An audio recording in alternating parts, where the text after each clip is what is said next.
نحمده ونصلي على رسوله الكريم اما بعد فاعوذ بالله من الشيطان الرجيم بسم الله الرحمن الرحيم رب اشرح لي صدري ويسر لي امري واحلل عقدة من لساني يفقهوا قولي. باب استحباب العزلة عند فساد الناس والزمان او الخوف من فتنة في الدين ووقوع في حرام وشبہات ونحوها. لوگوں اور زمانے کے بگڑ جانے کے وقت گوشہ نشینی کے مستحب ہونے کا بیان، یا اس خوف سے کہ دین میں فتنہ پیدا ہو جائے یا حرام اور شبہات میں پڑنے کا اندیشہ ہو. قال اللہ تعالی ففروا الی اللہ انی لکم منہ نذیر مبین. اللہ تعالی نے ارشاد فرمایا، پس دوڑو اللہ کی طرف اور اس کی پناہ لے لو، بے شک میں تمہیں اس کے غضب سے کھلا ڈرانے والا ہوں. وعن سعد بن ابی وقاص رضی اللہ عنہ قال سمعت رسول اللہ صلی اللہ علیہ وسلم یقول ان اللہ یحب العبد التقی الغنی الخفی. رواہ مسلم. حضرت سعد بن ابی وقاص رضی اللہ تعالی عنہ سے مروی ہے، فرمایا میں نے حضور صلی اللہ علیہ وسلم کو یہ فرماتے سنا، اللہ تعالی متقی اور غنی اور مخفی بندے سے محبت کرتا ہے. جیسا کہ اس باب میں آپ دیکھ رہے ہیں کہ اس بات کی تعلیم دی جا رہی ہے کہ جب حالات ایسے ہو جائیں کہ انسان کے ایمان اور عقیدے کے بگڑنے کا اندیشہ ہو، یا دین اس کے ہاتھ سے جاتے رہنے کا اندیشہ ہو، یا اس بات کا خوف ہو کہ انسان حرام میں پڑ جائے گا، یا اگر حرام میں نہیں بھی تو شبہات میں پڑ جائے گا جو حرام کے قریب تر لے جانے والے ہوں، تو ایسی صورت میں انسان کو پھر اللہ تعالیٰ کی خاص مدد کی ضرورت ہوتی ہے، اس کی پناہ طلب کرنے کی ضرورت ہوتی ہے. اور اسی طرح اس باب میں جو یہ پہلی حدیث ہے، اس سے مراد یہ ہے کہ اللہ تعالیٰ ایسے بندے سے محبت رکھتے ہیں جس کے اندر یہ تین صفات ہوں: التقی متقی، تقوی والا.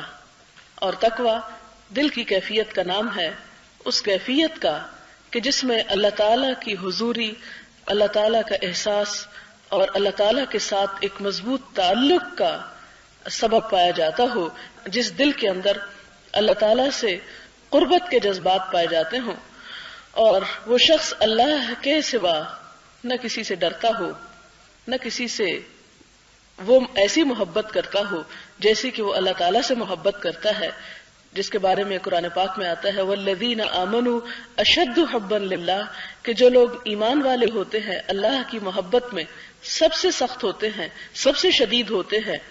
تو تقوی جب اللہ تعالیٰ کی سچی محبت دل میں آتی ہے تو پھر اس محبت اور ان جذبات کے بعد انسان کے لیے اللہ کی راہ میں کسی بھی چیز کی قربانی کرنا آسان تر ہو جاتا ہے. اور یہاں پر تقوی کے ساتھ جس چیز کو قابل تعریف قرار دیا جا رہا ہے وہ ہے الغنی، یعنی غنا. غنا کیا چیز ہے؟ غنا کے بارے میں آپ نے فرمایا الغنا غنا النفس. غنا دل کے غنا کا نام ہے کہ دل انسان کا دنیاوی چیزوں کی محبت اور لالچ سے پاک ہو، اور انسان انسانوں پر بھروسہ کرنے کی بجائے اللہ سبحانہ وتعالیٰ کی ذات پر بھروسہ کرتا ہو. اور جس کے بارے میں ایک اور تعلیم یہ دی گئی کہ جو کچھ لوگوں کے ہاتھ میں ہے اس سے مایوس ہو جاؤ، اور جو کچھ اللہ کے ہاتھ میں ہے اس پر توقع رکھو اور اس پر اعتماد اور بھروسہ کرو. اور غنی بندے سے محبت کرتا ہے، یعنی وہ جو اس لیے نہیں لوگوں سے ملتا یا اس لیے کسی سے تعلق نہیں رکھتا کہ اس سے دنیا کے فائدے حاصل کر سکے، بلکہ اگر کسی سے محبت کرتا ہے تو بھی اللہ کی خاطر، اگر کسی سے بغض اور عداوت رکھتا ہے تو بھی اللہ کی خاطر. اور خفی، جو چھپ کے رہنا پسند کرے، کیونکہ عام طور پر لوگوں کا یہ ہوتا ہے کہ وہ شہرت کو پسند کرتے ہیں، ناموری کو پسند کرتے ہیں، لوگوں کے سامنے وہ بن کے دکھاتے ہیں جو حقیقت میں ہوتے نہیں، اور ایک طرح سے جھوٹ کا لبادہ اپنے اوپر اوڑھتے ہیں اپنی حیثیت کو منوانے یا جتانے کے لیے. اور آپ دیکھیں کہ اس میں انسان کو کتنا تردد کرنا پڑتا ہے، کیونکہ کچھ چیزیں تو نیچرل ہوتی ہیں، جو صلاحیتیں، جو انعامات، جو نعمتیں اللہ تعالیٰ نے ایک بندے کو عطا کی ہوئی ہوتی ہیں، اور وہ تو خود بخود ظاہر ہوتی رہتی ہیں. ان کو ظاہر کرنے کی پھر کوشش نہیں کرنی پڑتی، اور وہ اصل اللہ تعالیٰ کا انعام ہوتی ہیں. لیکن کچھ چیزیں ایسی ہوتی ہیں کہ جو انسان کے اندر ہوتی نہیں، لیکن وہ کچھ نظر آنا چاہتا ہے، اور اس کے لیے ہر ایک کی پرائرٹیز مختلف ہو سکتی ہیں. کسی کا آئیڈیل کچھ ہو سکتا ہے، کسی اور کا کچھ اور ہو سکتا ہے. تو ایسی صورت میں کیا تعلیم دی گئی کہ انسان شہرت کی بجائے اور لوگوں کے سامنے بننے سنورنے کی بجائے کیا کرے؟ اللہ تعالیٰ کے سامنے بنے اور اللہ تعالیٰ کے سامنے رہے، وہ جو 7 پردوں میں سے بھی انسان کو دیکھ سکتا ہے. اگر کسی کے اندر کوئی خوبی اور بھلائی اور خیر موجود ہے تو وہ خود بخود اللہ تعالیٰ اسے لوگوں کے سامنے لے آئے گا، پھر وہ چاہے گا نہیں. لیکن اگر کوئی اچھے سے اچھا کام بھی اگر اس لیے کیا جائے کہ لوگوں میں شہرت ہو جائے تو وہ اللہ تعالیٰ کو پسند نہیں. اور پھر یہاں پر خفی ہونے سے مراد یہ ہے کہ اگر انسان یہ چاہتا ہے کہ وہ خفی رہے، چھپ کر رہے، لیکن اس کے باوجود وہ لوگوں کے اندر مشہور ہو جاتا ہے، تو کس چیز کو دیکھا جائے گا؟ دل کو دیکھا جائے گا، نیت کو دیکھا جائے گا کہ ایک شخص خود کیا چاہتا ہے. کیونکہ انسان کا رویہ اور طرز عمل مختلف ہوتا ہے، تو اصل میں جو چیز کاؤنٹ کرتی ہے وہ انسان کی نیت ہے، انسان کے جذبات ہے، جس کے لیے انسان کوشاں ہوتا ہے. پھر اس کے بعد یہ فرمایا کہ وعن ابی سعید الخدری رضی اللہ عنہ قال قال رجل ای الناس افضل یا رسول اللہ قال مؤمن مجاہد بنفسه وماله في سبيل الله قال ثم من قال ثم رجل معتزل في شعب من الشعاب يعبد ربه. حضرت ابو سعید خدری رضی اللہ تعالی عنہ سے روایت ہے، فرمایا ایک شخص نے عرض کیا یا رسول اللہ صلی اللہ علیہ وسلم لوگوں میں کون سب سے افضل ہے؟ فرمایا وہ مومن جو اللہ کی راہ میں اپنی جان اور اپنے مال سے جہاد کرتا ہے. اس شخص نے پوچھا پھر کون؟ فرمایا جو شخص کسی گھاٹی میں گوشہ نشین ہو کر اللہ تعالیٰ کی عبادت کرتا ہے. یہاں 2 باتیں بتائی گئی، ایک شخص کے اللہ کے ہاں افضل ہونے کی. اب آپ دیکھیں کہ ہم ایسے سوال کیوں نہیں کرتے، ہم ایسا کیوں نہیں سوچتے، صحابہ کرام ایسا کیوں سوچتے تھے؟ تو نقطہ نظر کا فرق ہے، دنیا کے بارے میں سوچ کا فرق ہے. ہم کیا سوچتے ہیں کہ ہم دنیا میں لوگوں کے سامنے زیادہ سے زیادہ کس طرح اٹریکٹیو بن سکتے ہیں، ان کے سامنے کس طرح دل لبھانے والی کون کون سی حرکات کر سکتے ہیں، دنیا میں کس طرح مشہور اور پاپولر ہو سکتے ہیں. لیکن ہم میں سے کوئی یہ نہیں سوچتا کہ میں اللہ تعالیٰ کی نگاہ میں کس طرح پاپولر ہو سکتا ہوں، اللہ تعالیٰ کی نگاہ میں کس طرح خوبصورت ہو سکتا ہوں، اللہ تعالیٰ کی نظر میں کس طرح پیارا ہو سکتا ہوں. تو صحابہ کرام کے سوال اس قسم کے تھے. اب دیکھیں کہ ہم جب کوئی رسالہ یا میگزین یا اخبار پڑھتے ہیں تو عموماً خواتین کون سے حصے زیادہ پسند کرتی ہیں جس میں اس قسم کے ٹائٹلز ہوں کہ اپنی شخصیت کو پرکشش بنائیے اور جادو گفتگو کس طرح کی جا سکتی ہے، اور اس قسم کی باتیں کہ جس سے انسان کی ظاہری شخصیت کے پہلو جو ہیں وہ زیادہ دوسروں کی دل میں کھپ جانے والے ہوں، اور روح اور اندر کا حسن جو ہے اس کی طرف توجہ کی جو بات ہوتی ہے وہ ہمیں بور کرتی ہیں. تو اس کے بارے میں آپ دیکھیں کہ صحابہ کرام جو تھے وہ کیا پوچھتے تھے؟ وہ یہ نہیں پوچھتے تھے کہ ہم ظاہر میں کیسے خوبصورت بن سکتے ہیں. ان کو بیوٹی پارلرز کی اتنی ضرورت نہیں ہوتی تھی، اس لیے کہ ان کے اندر کا حسن اتنا زبردست تھا کہ جو ان کے چہروں کی رونق ہوتا تھا، ان کی گفتگو کی گرمی کا سبب ہوتا تھا، اور وہ جو دلوں کے سکون اور اطمینان کا سبب ہوتا تھا، جو ان کے اپنے بھی اور دوسروں کے بھی. تو ان کا سوال ذرا دیکھیے، ایم الناس افضل یا رسول اللہ، سب سے اچھا کون ہوتا ہے اللہ کے رسول صلی اللہ علیہ وسلم، سب سے افضل کون ہے؟ اور ان سے ان کی مراد کیا تھی کہ اللہ کے نزدیک سب سے افضل کون ہے؟ تو حضور صلی اللہ علیہ وسلم نے کیا جواب دیا؟ مؤمن، ایمان والا، مجاہد، کوشش کرنے والا، کس کے ساتھ؟ بنفسہ ہی، اپنے نفس کے ساتھ، ومالہ ہی، اور اپنے مال کے ساتھ، یعنی اپنی جان بھی لگائے، اپنا مال بھی لگائے. بعض اوقات مال لگانا آسان ہوتا ہے لیکن جان لگانا مشکل ہوتا ہے. اور جس کے بارے میں کسی شاعر نے کہا تھا جان ہی کے بارے میں، تو بچا بچا کے نہ رکھ اسے، تیرا آئینہ ہے وہ آئینہ کہ شکستہ ہو تو عزیز تر ہے نگاہ آئینہ ساز میں.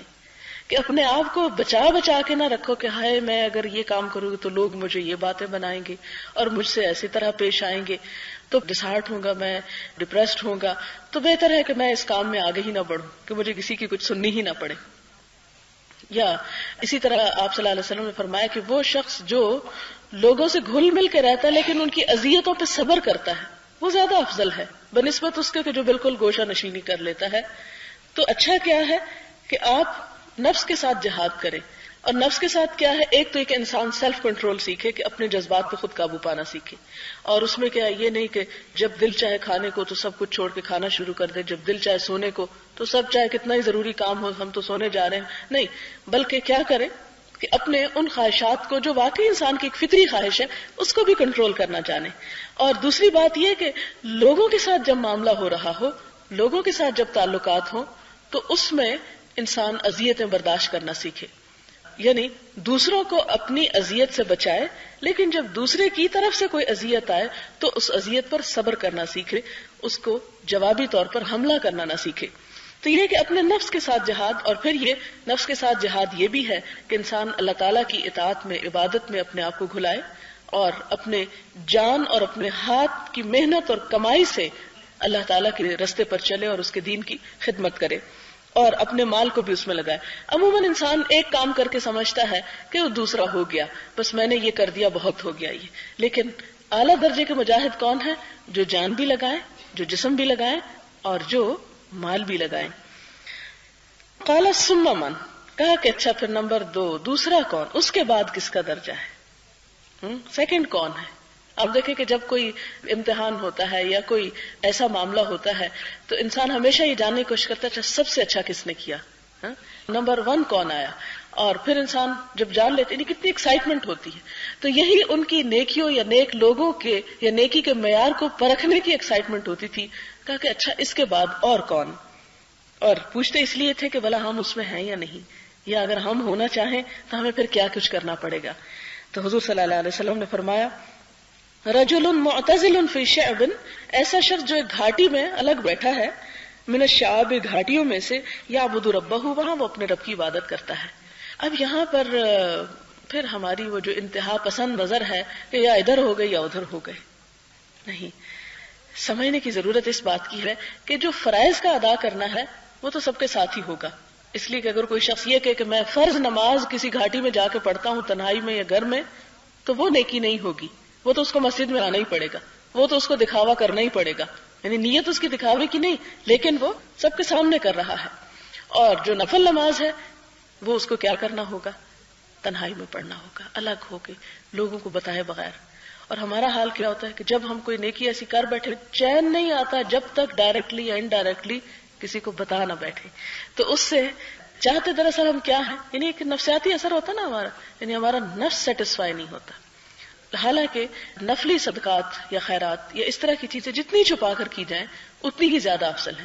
اور زکوٰۃ یا جو فرائض ہیں ان کو جتنا بھی دکھا کر دیا جائے، جس کے بارے میں قرآن پاک میں بھی آتا ہے ان تبدوا الصدقات فنعما ہی، اگر تم ظاہر کر کے دو صدقات تو وہ بھی کتنا اچھا ہے، یعنی اس میں بھی برائی کوئی نہیں. ظاہر کرنے میں برائی نہیں ہے، اصل برائی اس نیت کی خرابی میں ہے، وہ کھوکھلا پن ہے، وہ بے صبرا پن ہے، وہ جلد بازی ہے کہ جس کے صلے میں ہم یہ چاہتے ہیں کہ ہم نے تھوڑا کیا ہو تو بھی ہماری تعریف زیادہ ہو.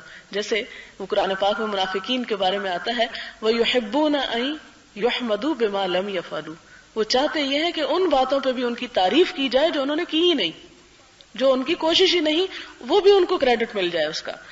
تو یہاں پر جس گوشہ نشینی کی ذکر کیا جا رہا ہے جس ریفرنس میں، اس میں 2 چیزیں سمجھنے کی ہیں.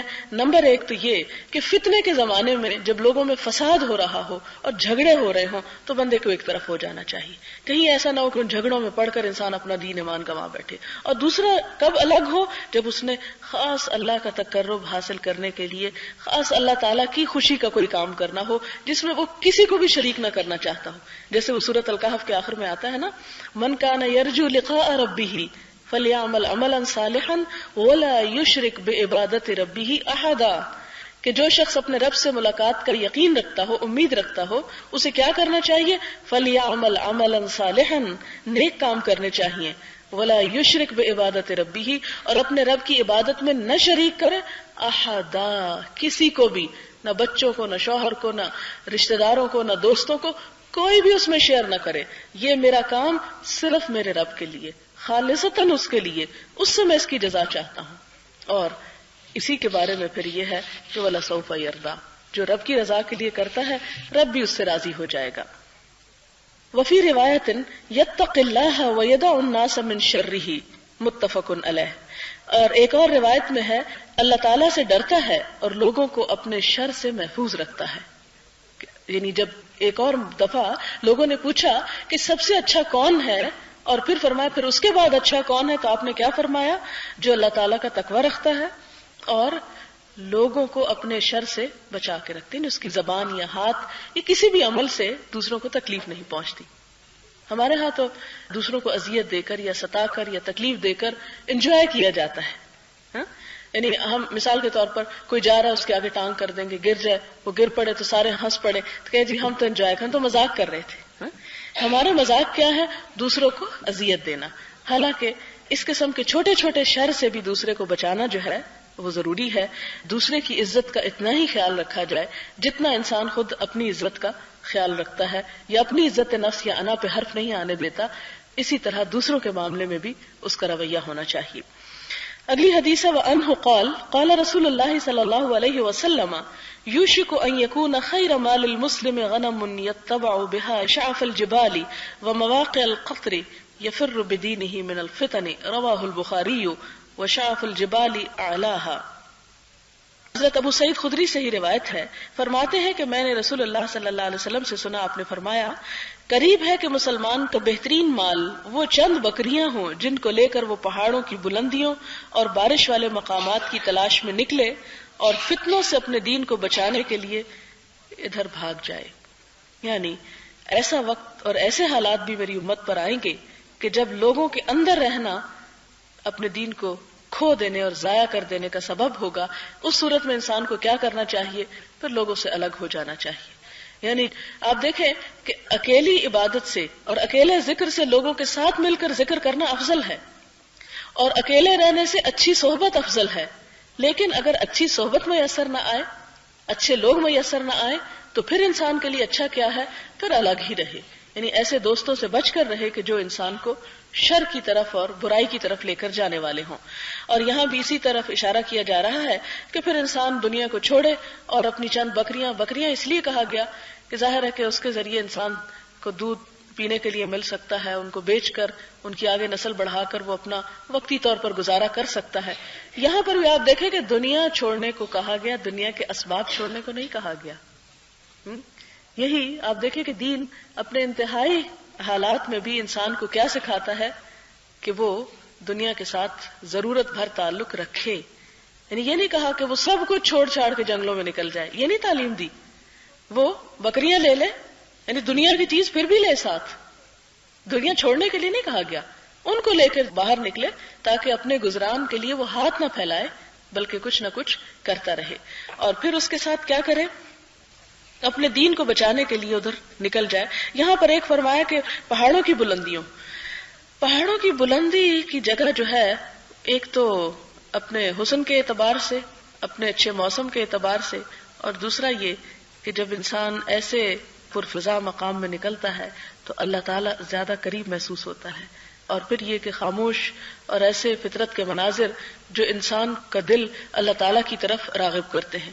یہ نہیں کہا پہاڑ کے اندر گھس جائے، یہ نہیں تعلیم دی. کھو میں گھسنے کو نہیں کہا، غار کے اندر گھسنے کو نہیں کہا. کیوں؟ وہاں اندھیرا ہوگا، ڈپریشن ہوگا اور انسان پھر وہاں ٹک نہیں سکے گا، وہاں سے واپس چلا جائے گا. لیکن جب پہاڑ اور اونچے پہاڑ اور کہا کہ بارش والے مقامات، یہ کتنا خوبصورت لفظ ہے، کیونکہ جب بارش ہوگی، سبزہ ہوگا، اللہ تعالیٰ کی فطرت اور قدرت نظر آئے گی تو پھر لوگوں کی اداسی اور لوگوں کی جدائی بھول جائے گی. پھر انسان کی دوستی اور چیزوں سے ہو جائے گی کیونکہ وہ بھی لیونگ بینگز ہیں. اور پودوں کے ساتھ دوستی اور سبزے کے ساتھ اور انوائرنمنٹ کے ساتھ دوستی جو ہے وہ انسان کو سکون عطا کرتی ہے. تو وہ ایک طرح سے سبسٹیچیوٹ دیا جا رہا ہے کہ شر پسند لوگوں سے بچ کر کیا کرو؟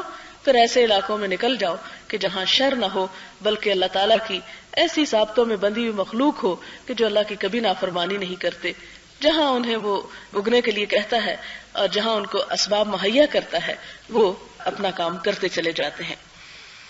اگلی حدیث عن ابی ہریرہ رضی اللہ عنہ عن النبی صلی اللہ علیہ وسلم قال ما بعث اللہ نبیا الا رعى الغنم فقال اصحابه وانت قال نعم كنت ارعاها على قراريط لاهل مکہ. بخاری.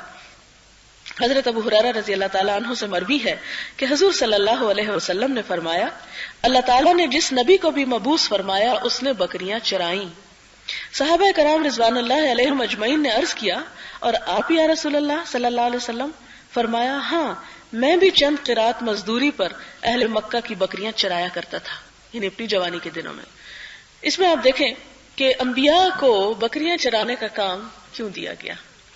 اس لیے کہ بکریوں کا غلہ جو ہے یا ریوڑ جو ہے اس کو کنٹرول کرنا ایک صبر آزما کام ہوتا ہے، اور ان کے ساتھ زندگی بسر کرنا، ان کی تربیت کرنا، ان کو پالنا پوسنا، یہ سارے کام جو ہے یہ انسان کی اپنی ایک تربیت کرتے ہیں، اور اس تربیت اور اس ٹریننگ سے گزر کر انسانوں کے ریوڑ، کیونکہ انسان بھی جانور ہوتے ہیں ہدایت کے بغیر، آیات آتی ہیں جس کا مفہوم کچھ اس طرح ہے کہ وہ لوگ جن کی آنکھیں ہیں دیکھتے نہیں، جن کے کان ہیں سنتے نہیں، اور جن کی دل ہے مگر سمجھتے نہیں، ایسے لوگ کون ہیں؟ اولئک کالانعام، یہ جانوروں کی طرح ہیں، بل ہم اضل سبیلا، بلکہ ان سے بھی گئے گزرے۔ جانوروں کے اندر بھی کسی درجے میں سینس ہوتی ہے، جو لوگ اپنے ان سینسز کو استعمال نہیں کرتے اور ہدایت نہیں پاتے تو وہ گمراہ لوگ ان سے بھی پرلے درجے کے گمراہ ہیں، اضل سبیلا، زیادہ گمراہ رستے پر۔ تو اس کے بارے میں آپ دیکھیں کہ جب انبیاء علیہ السلام سے بکریوں کو چروایا گیا تو انہیں جانوروں کی تربیت کے ذریعے انسانی جانوروں کی تربیت کا ڈھنگ یا گر سکھایا گیا۔ آپ دیکھیں کہ جب وہ لے کے جاتے ہیں بڑی عید کے قریب آپ دیکھیں جو بڑے بڑے بکریوں کے ریوڑ، تو کوئی ادھر جا رہا ہے کوئی ادھر جا رہا ہے، ان سب کو ایک ٹریک پر رکھنا اور چلانا اور انہیں اس سے بچانا کہ وہ کسی کے کھیت میں داخل ہو جائیں یا کسی سڑک پہ جا کے ہلاک ہو جائیں یا کچھ، تو وہ ایک صبر آزما مرحلہ ہوتا ہے، اور پھر یہ لمبے لمبے فاصلے ان کے ساتھ طے کیے جاتے ہیں، سردی گرمی اور بہت سے نفس کی مشقت اس میں اٹھانی پڑتی ہے، پھر ان کا دودھ دونے میں قوت استعمال کرنی پڑتی، تو یہ سارا کام ایک ٹریننگ ہے، ایک ضابطہ ہے جس سے انبیاء کو گزارا جاتا ہے۔ آپ سے پوچھا گیا کہ کیا آپ نے بھی بکریاں چرائی تھی؟ تو آپ صلی اللہ علیہ وسلم نے اس کو معیوب نہیں سمجھا، اور یہ نہیں کہا نہیں یا اس کو ٹالا نہیں، بلکہ حقیقت کو بہت اچھی طرح اس کا اعتراف کیا اور کہا ہاں میں بھی چراتا تھا اور چند قیرات مزدوری پر چراتا تھا، یعنی مزید حقیقت کو کھول دیا۔ تو کسی انسان کی عظمت کا راز کس چیز میں ہوتا ہے کہ وہ اپنی زندگی کے گزرے ہوئے ایسے دنوں کے بارے میں خوش دلی کے ساتھ اعتراف کر لے کہ جب اس کی حیثیت ایک عام انسانوں کے درجے پر تھی۔ اور پھر یہ کہ اپنی بکریاں نہیں ہوتی تھی، اہل مکہ کی بکریاں چراتا تھا، یعنی لوگوں کی بکریاں چراتا تھا، یعنی مزدوری پر کام کرنا جو ہے اس میں بھی کوئی عیب نہیں، آر نہیں۔ تو اس میں اسلام نے مزدوروں کے لیے، اور خود حضور صلی اللہ علیہ وسلم نے مزدوروں کے لیے کتنا خوبصورت نمونہ چھوڑا، جو لوگ اپنے ہاتھ سے کام کرتے ہیں، کہ یہ ایسے کام انبیاء بھی کرتے رہے ہیں۔ آپ دیکھیں کہ ہمارے معاشرے کی ایک بہت بڑی خرابی کیا ہے، اپنے ہاتھ سے کام کرنے کو عیب سمجھا جاتا ہے اور لوگوں سے چھپایا جاتا ہے۔ آپ نے دیکھا ہوگا گاؤں کے لوگ جو شہروں میں آتے ہیں کام کرنے کے لیے، وہ ایک دوسرے سے چھپتے پھرتے ہیں کہ کوئی ہمیں دیکھ نہ لے کہ ہم کام کرتے ہیں، کیونکہ اگر پیچھے پتہ چل گیا کہ ہم یہ کام کرتے ہیں تو اس میں ہماری بڑی بے عزتی ہوگی۔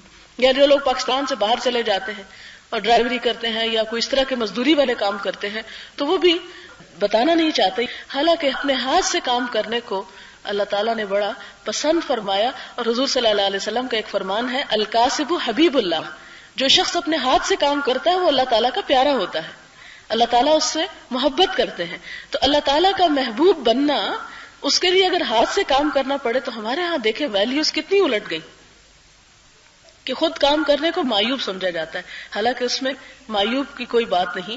اور اس میں آپ دیکھیں کہ خود حضور صلی اللہ علیہ وسلم کا اپنا طریقہ کار یہ تھا کہ اپنے کپڑے تک سی لیتے تھے، یعنی حالانکہ مرد تھے تو ہمارے مرد تو اس چیز کو معیوب سمجھتے ہیں کہ اچھا یہ عورت کے کام مرد کریں، اپنی غیرت کے خلاف سمجھتے ہیں، حالانکہ ایسی بات نہیں ہے۔ کوئی بھی کام جب ضرورت کے تحت انسان کو کرنا پڑے، آپ دیکھیں گے حتیٰ کہ درزی تک بھی ساری دنیا کے کپڑے سیئیں گے، لیکن اگر اپنا کپڑا پھٹ جائے یا ادھڑ جائے تو وہ اس کا بٹن لگانا بیوی ہی کا کام ہے۔ تو یہ ایسی ویلیوز یا ایسی رسم و رواج جو ہیں جس میں اس قسم کی تقسیم کر دی گئی ہے، یہ کوئی منصفانہ بات نہیں ہے، اور نہ ہی کام کرنا جو ہے وہ کوئی عیب کی بات ہے اور نہ ہی چھپنے کی بات ہے۔ اور اس کے لیے آپ نے وہ لطیفے بھی سن رکھے ہوں گے کہ جس میں ڈش کلینر اپنے آپ کو کیا کہتے ہیں کہ وہ کیا کام کرتے ہیں، وہاں ڈی سی ہے وہاں۔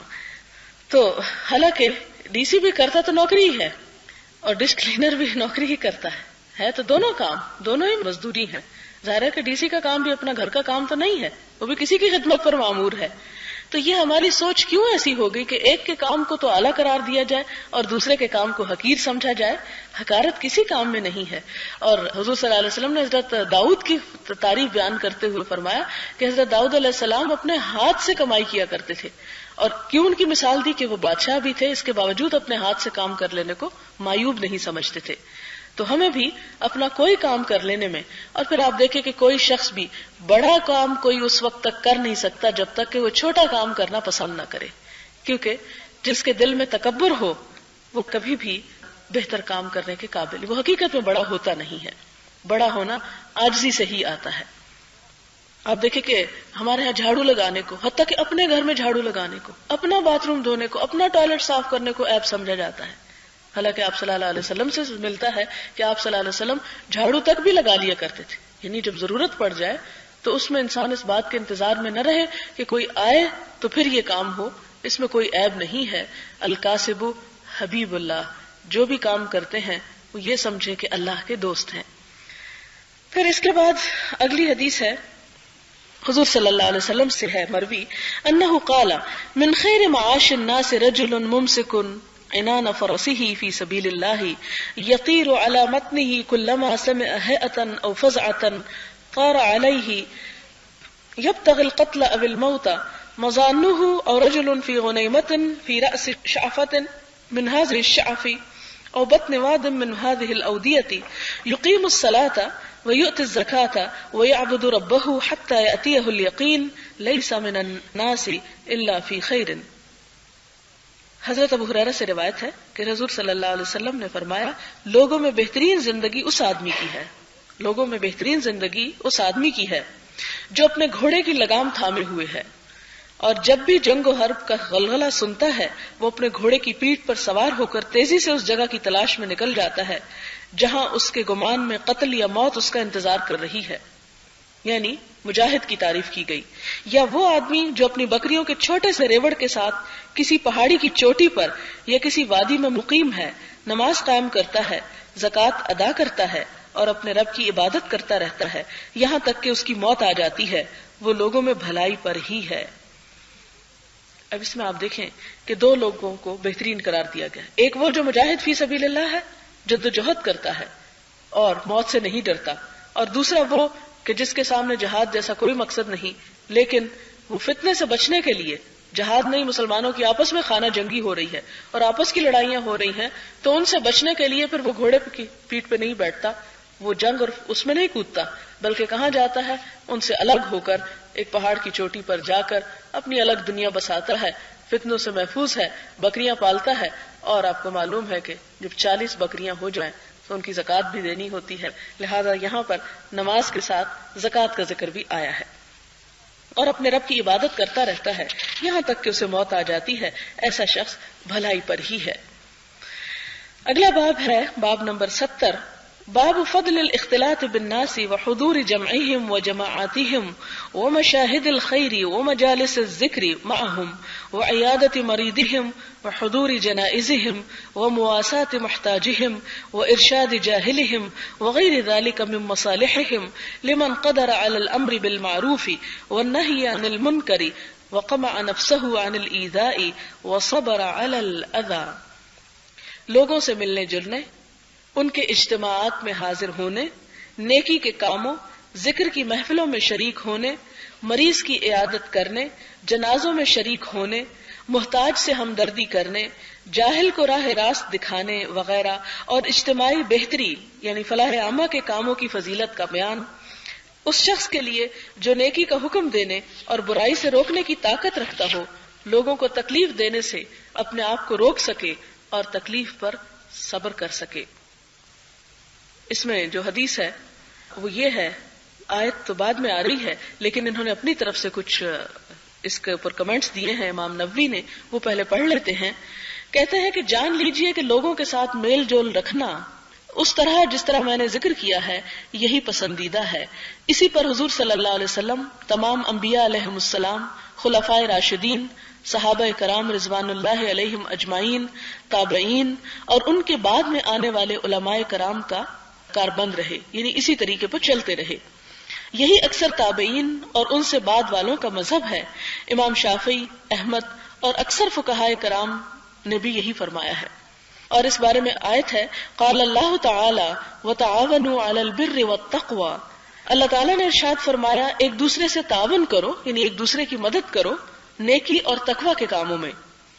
اور اس معاملے میں جو آیات ہیں اور بھی بہت ہیں، لیکن یہاں پر صرف انہوں نے اسی کا ذکر کیا ہے. اس میں آپ دیکھیں کہ پیچھے باب گزر چکا ہے تعاون علی البر والتقوی، اس میں جو احادیث ہیں وہی اس میں کاؤنٹ کی جائیں گی.